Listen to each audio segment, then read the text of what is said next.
aclarar de que la posición que en este día voy a brindar no es una posición de carácter oficial de la Facultad de Jurisprudencia y Ciencias Sociales, por, digamos, todo lo que implica la cantidad de docentes que nosotros tenemos solo como facultad y mucho menos la posición oficial de la Universidad de El Salvador, que como ustedes saben hay un Consejo Superior y una Asamblea que en todo lo que deliberan obviamente no estaría aquí presente.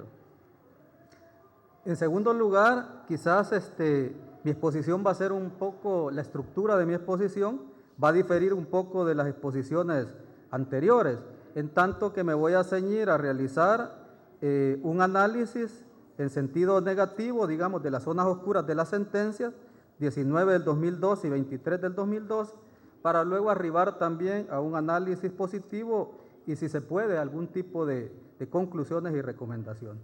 Decir en primer lugar que todo el edificio del análisis constitucional, que ahora nos ocupa y también nos preocupa, con sobrada y justa razón, tiene como punto de partida y de llegada la existencia de una sala de lo constitucional, que como ya se ha mencionado por mis antecesores, el constituyente, el legislador constituyente, le dio un carácter especialísimo al concederle funciones jurisdiccionales en materia constitucional. Todo el edificio jurídico, ladrillo por ladrillo, que construye la sala a partir de sus resoluciones, se edifica a partir de 3 requisitos fundamentales. Tener un poder originario, que se lo daba el constituyente, estar conformado por jueces, aunque esto lo podemos discutir porque no son jueces de carrera, pero también son jueces especializados, dictar resoluciones con apariencia de sentencia y ceñirse también a procedimientos constitucionales, la ley de procedimientos constitucionales. Para que tenga sentido también el análisis que vamos a realizar, debe partir de la consideración de una realidad jurídica en donde la sala de lo constitucional, que se unge a sí mismo como plenipotenciario Tribunal Constitucional de El Salvador, al estilo de los tribunales constitucionales español, el Tribunal Constitucional austriaco, el alemán o la Corte de Constitucionalidad guatemalteca. Esto es así porque según la misma sala, en el informe único o exposición de motivos de la Constitución, se señala el carácter especial de la jurisdicción asignada y la independencia interna de que goza en relación a la misma Corte Suprema de Justicia, en donde el legislador constituyente le concedió albergue. Así lo vamos a mencionar. Como yo al final soy un simple profesor de Filosofía del Derecho en mi facultad y temporalmente decano, y mi otra profesión también es la de Descartes, es decir, el ejercicio intelectual de la duda metódica, puedo dudar acerca de que dudo y dudar acerca de la misma existencia de un tribunal con poderes casi sobrenaturales, compuesto por sujetos cuyas sentencias son infalibles. Precisamente esta última es una de las características que tienen las resoluciones de un tribunal constitucional, que usted ya no puede recurrir ante otra instancia, porque precisamente las sentencias tienen un aura de infalibilidad. Para ilustrar esto último, cito la frase del juez Jackson en la sentencia Brown versus Allen, que podría parecer un poco ilustrativo para que vean la arrogancia de alguna manera de algunos miembros de tribunales constitucionales de otras naciones, desde el 53. Nosotros no somos la última instancia porque seamos infalibles, sino que somos infalibles únicamente porque somos la última instancia.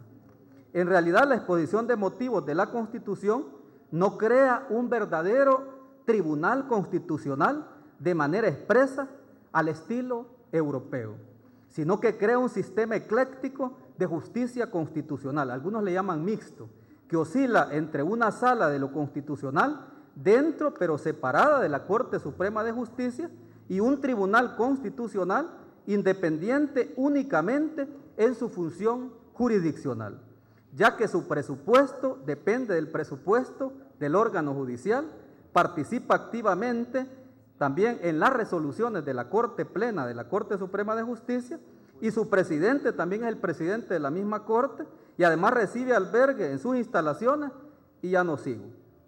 Ello muy a pesar que la doctrina constitucional, y esto es importante como fuente del derecho, sostiene que por el simple hecho de ejercer función jurisdiccional, convierte a esta sala en un verdadero tribunal constitucional, pero ello será objeto, quizás, de una reforma integral de la Constitución, y es el sueño, digamos, de muchos, de poder crear un tribunal constitucional verdaderamente independiente de la Corte Suprema de Justicia e independiente de los otros órganos del Estado, en esa llamada independencia interna y externa. Bajo el paraguas de estas premisas, porque si no logramos analizar estas premisas, no podríamos entrar al análisis del por qué la sala se arroga las funciones de intérprete máximo de la Constitución. Bajo el paraguas de estas premisas podemos proceder al análisis negativo del fenómeno, siempre y cuando nos despojemos de los prejuicios teóricos de considerar la infalibilidad o indefectibilidad impresa en las sentencias de la sala. De ahí que podemos pasar al análisis siguiente. En la sentencia 19 del 2012, la sala violenta la Constitución debido a la falta de publicidad como requisito de validez formal del decreto legislativo, artículo 140, ya que la Constitución no discrimina qué tipos de decretos deben publicarse y cuáles no. De esto ya se había platicado. El requisito de publicidad es para todos los decretos, tanto los que sanciona el presidente como los que no ameritan sanción, como es el caso del decreto que nos ocupa. Esto es así debido a que la manera de informarnos sobre la forma y el contenido de los decretos para poder ejercitar derechos es a través de su publicación. Se trata de un requisito en todo caso formal. Se añade la violación de la Ley de Procedimientos Constitucionales, el artículo ya ha sido señalado acá, ¿sí?, en donde se exige como requisito de admisión del decreto objeto de control, de manera general y obligatoria, la presentación del diario oficial en donde ha sido publicada la norma, o en este caso el decreto. Número 2, en el análisis de las demandas de inconstitucionalidad, generalmente la Sala de lo Constitucional debe considerar el análisis y reflexión acerca de la norma parámetro de control constitucional. Esto equivale al análisis de la norma presuntamente violentada. En este caso, según las resoluciones de la Sala, son los artículos 186, 131 ordinal 19 y por efecto reflejo también. O sea, esa categoría también es nueva. Para efecto reflejo, en palabras de los mismos magistrados, también se violentan los artículos 83, 85 y todavía más el artículo 1 de nuestra Constitución. El análisis también de la norma de control debe ser considerado por la Sala al momento de realizar su resolución. En este caso es el decreto legislativo 19 del 2012. Respecto al análisis del punto 1, la Sala sostiene que se ha violentado la normatividad constitucional contenida en los artículos en referencia, cito textualmente, porque infringe la finalidad, el espíritu y contenido expreso del artículo 186, inciso segundo, y por efecto reflejo, dice la Sala, de los artículos 83 y 85, los que hablábamos de que se refiere a la soberanía que reside en el pueblo y además la forma de estructurar las características que tiene el gobierno, ¿va?, democrático, representativo, etcétera, ¿va? O sea, le llama a ella efecto reflejo. Dice, porque el día 16 del 7 del 2009, dicho órgano de Estado ya había elegido a una tercera parte de los magistrados de la Corte Suprema. En un análisis de la literalidad, el legislador constituyente únicamente señaló el periodo de duración de los cargos de magistrados, que ya se habló acá, son 9 años, y su renovación cada 3 años. No así el plazo en que los magistrados deben ser electos por la Asamblea Legislativa. Para fundamentar su sentencia en vista de que el legislador no señaló un calendario para realizar esta elección, no me voy a referir a los calendarios que maneja el CNJ porque es ley secundaria y esta es ley primaria, la Sala tiene que recurrir al método sistemático y a la integración de las normas, recurriendo a categorías políticas de la legitimidad o legitimación popular indirecta. O sea, estas categorías no las vamos a encontrar en la Constitución porque son categorías de otra disciplina. Entonces, la Sala ha tratado de integrar y traer categorías políticas hacia el análisis jurídico. Entonces, recurriendo a estas categorías políticas de legitimación popular indirecta, contenidas en los artículos 83 y 85 de nuestra Constitución. Artículos en los cuales, como ya se mencionó aquí, tampoco encontramos un plazo señalado al legislador para practicar dicha elección. Más bien, la temporalidad de la elección podría encontrarse en la lógica de que una legislatura solo puede elegir una tercera parte de los magistrados de la Corte Suprema de Justicia cada 3 años. Pero esto último no se encuentra, insisto, en el contenido del articulado de la Constitución. Sí se encuentra, el legislador constituyente señaló plazos cuando habla de siguiente asamblea legislativa, en el caso de la reforma constitucional contenida en el artículo 248. En ese caso se habló de una siguiente asamblea legislativa. Los magistrados de la Corte Suprema de Justicia serán elegidos por la asamblea legislativa para un periodo de 9 años y podrán ser reelegidos y se renovarán por terceras partes cada 3 años. Un elemento en el análisis que no ha sido mencionado también por la Sala en su argumentación es el rol constitucional que se asigna al Consejo Nacional de la Judicatura, quien está obligado a presentar los listados de candidatos ante la Asamblea Legislativa, según los artículos 186, inciso 3, y artículo 187 de la Constitución. La pregunta es entonces, ¿violaron también la Constitución estos funcionarios? ¿Aceleraron las elecciones para que la Asamblea Legislativa tuviera justo a tiempo los listados de candidatos? Nada de eso se ha dicho en la sentencia. Resulta curioso, además, que una de las mayores críticas formuladas a la Asamblea Legislativa es la forma tardía en que algunas veces realizan, había puesto otra cosa acá, pero que algunas veces realizan sus elecciones de segundo grado. En este caso, la Asamblea se adelantó a los tiempos para realizar dicha elección.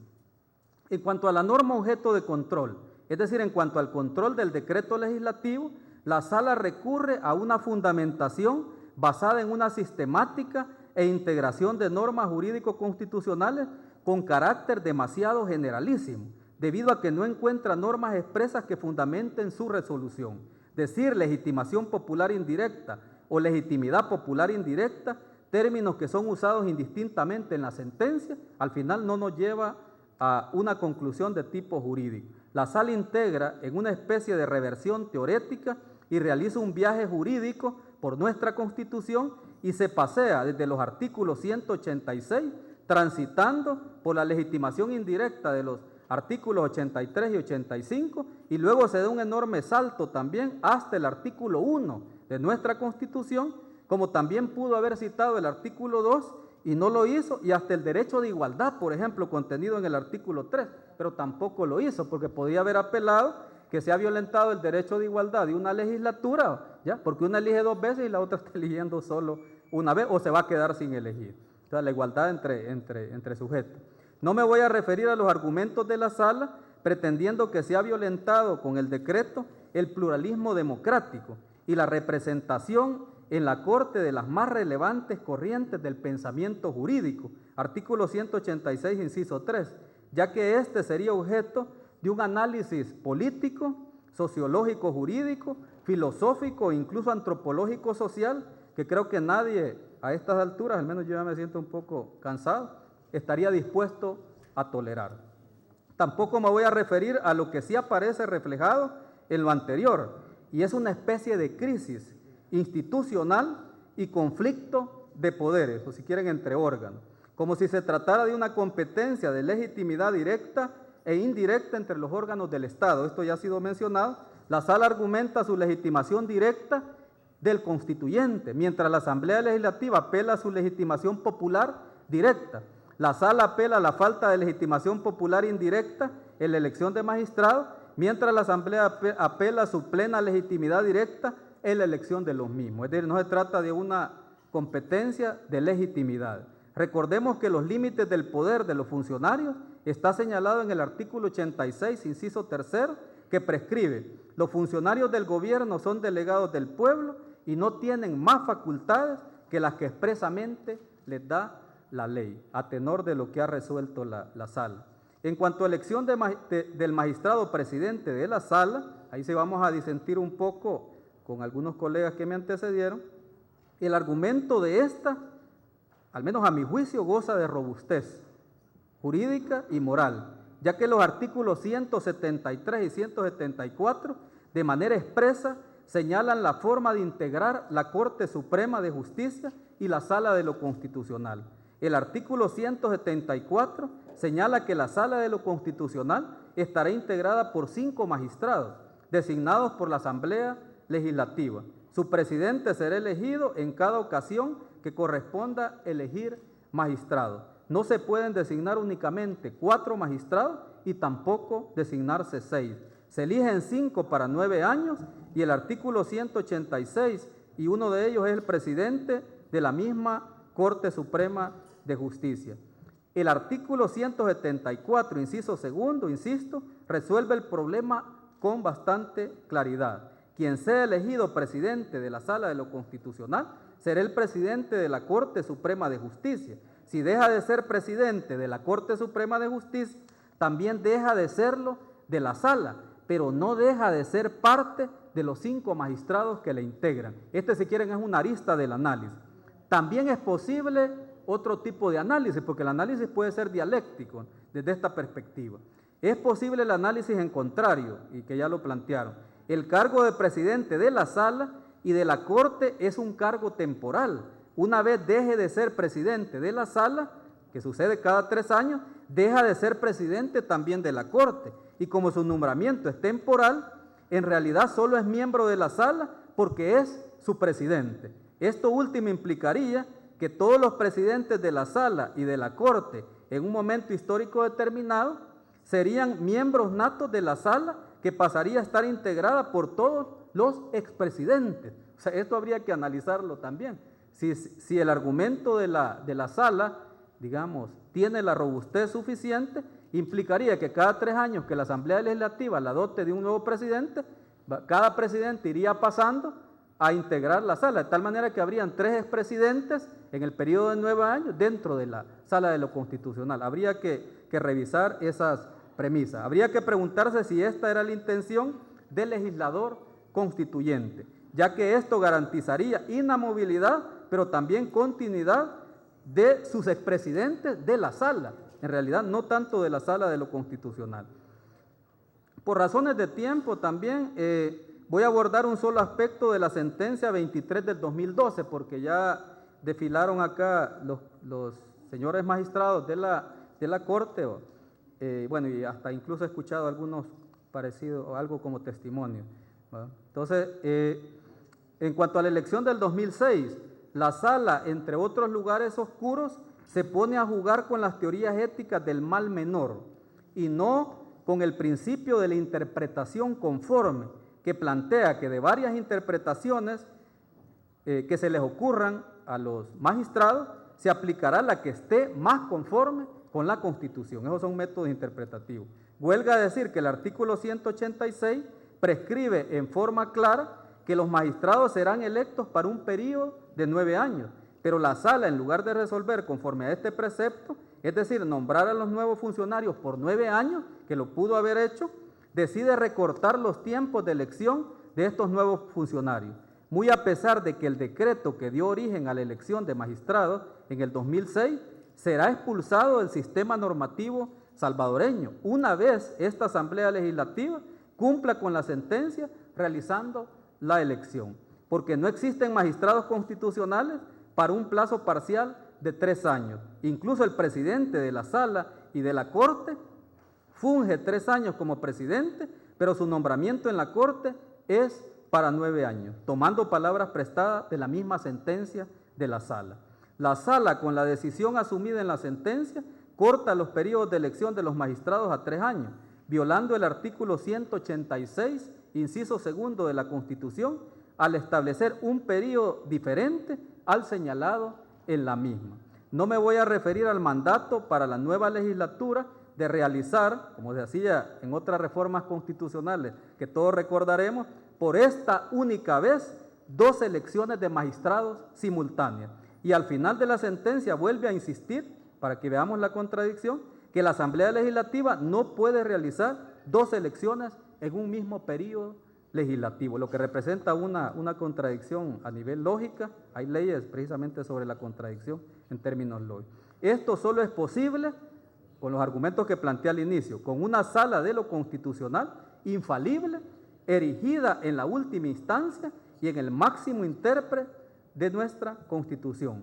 Si esto no fuera así, ya habrían varios recursos de inconstitucionalidad interpuestos atacando ya sea una parte o la totalidad de la sentencia, lo que presentaría, por supuesto, una larga cadena de inconveniencias para deshacer los entuertos realizados. Esta, digamos, es como una opción, es decir, aunque se reforme la Constitución y se separe, se convierte en un tribunal constitucional la sala, que entiendo que es el sueño de varios magistrados, siempre, digamos, se van a dar este tipo de problemas, ¿verdad? Siempre se van a dar este tipo de... Es decir, nada nos garantiza que no se realicen este tipo de inconvenientes. Y lo mismo, si que generamos una instancia arriba del Tribunal Constitucional o de la Sala de lo Constitucional, el otro tribunal va a tener que resolver sobre lo que él había dictado y así sucesivamente, y podríamos llegar en una cadena bastante complicada.